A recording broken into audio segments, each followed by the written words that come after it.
Welcome. Today, we're going to delve into a project that started out as a film, but, well, it became so much more. It's a story about art, about identity, and a really powerful call for change, all coming from inside a maximum security prison. Hello, Lensmates. I'm Booklens.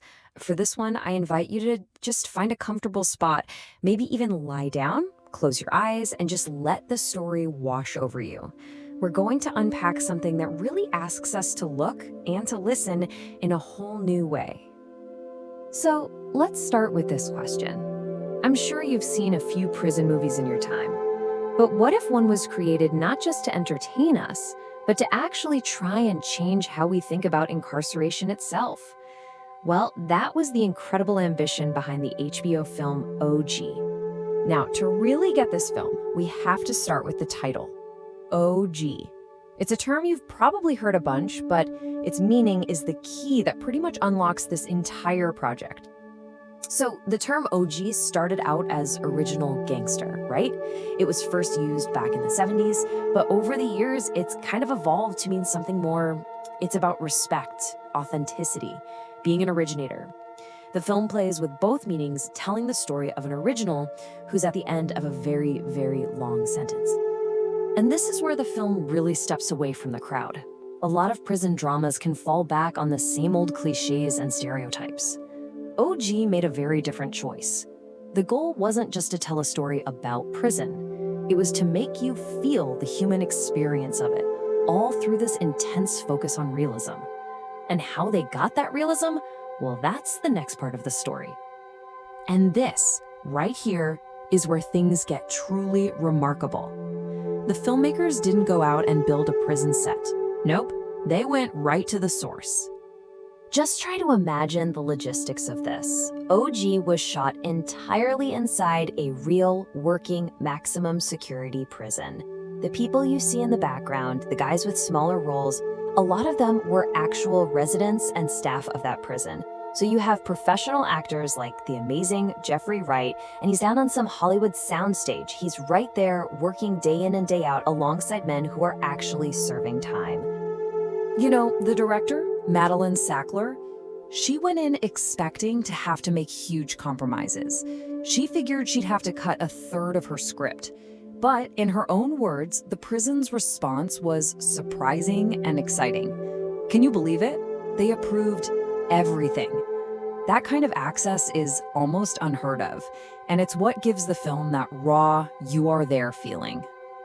Now, it is important to note that some questions did come up about how the project was funded. Some reporting pointed to a possible connection to Sackler's family inheritance, which was a subject that even the film's star, Jeffrey Wright, apparently brought up as a concern. But inside of this really radical production, a very personal story started to take shape, one that just perfectly captures the movie's spirit of authenticity.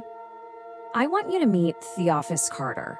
He was a resident at Pendleton serving a 65-year sentence who ended up getting cast in a major role. Just listen to his words on that experience. To him, in a place that's designed to make you feel like you don't matter, this film was like being jolted alive. So powerful. Carter's journey is just wow. He had absolutely zero acting experience. He heard about the auditions from a chaplain and just went for it. The producers were so impressed they offered him the co-starring role of Beecher over a Skype call from the prison's parole room. And, get this, as part of the film's commitment to being real, Carter actually helped rewrite his own lines to make them truer to his life. For Theophis Carter, this wasn't just a movie role. It completely changed his perspective, giving him a new sense of purpose. It was like he discovered a part of himself he never even knew was there. And you know, that idea of discovering hidden potential, that's really the heart of what the whole OG project was about. And that brings us to a really crucial point. Making this incredibly authentic film, that was just the beginning. The creators had a much bigger vision, one that reached far beyond the walls of the prison. So what was this bigger mission? Well, it was about taking this piece of art, this film, and turning it into a real-world statement that you couldn't ignore. The answer really starts with just one number: 17. That's how many artists who had all been formerly incarcerated were brought together for a really special pop-up art show in New York City. They called it the OG Experience, and this art show was not subtle. It was a direct, explicit call for criminal justice reform. It had all kinds of art: video, sculpture, paintings, from men and women who had been behind bars. Some of them had been exonerated, others had been guilty of their crimes. But the point was to force you to see the person, the human being behind the label. The curators of the exhibition just said it perfectly. Their statement wasn't only about the art, it was about the incredible cost of mass incarceration, the unbelievable waste of vast and rich human potential. And that, right there, was the core message of the whole OG project.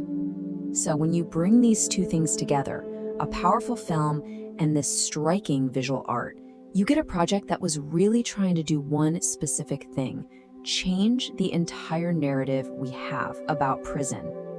It was kind of a 1-2 punch for breaking down stereotypes. The film pulls you in with this deeply human, realistic story. And then the art show confronts you with the raw, undeniable creativity of people who have actually lived that reality. The whole goal was to create empathy, to make you feel the loss of all that potential. And from what people were saying, it really worked. Like this review from The Economist says, if the goal was to shatter the genre stereotypes, the film absolutely succeeded. It went beyond all the cliches to offer something much deeper and much more true. And so that really leaves us with this final thought to just sit with for a moment. The Otis Carter's incredible talent, all the art from the OG Experience, these were stories that almost never got told.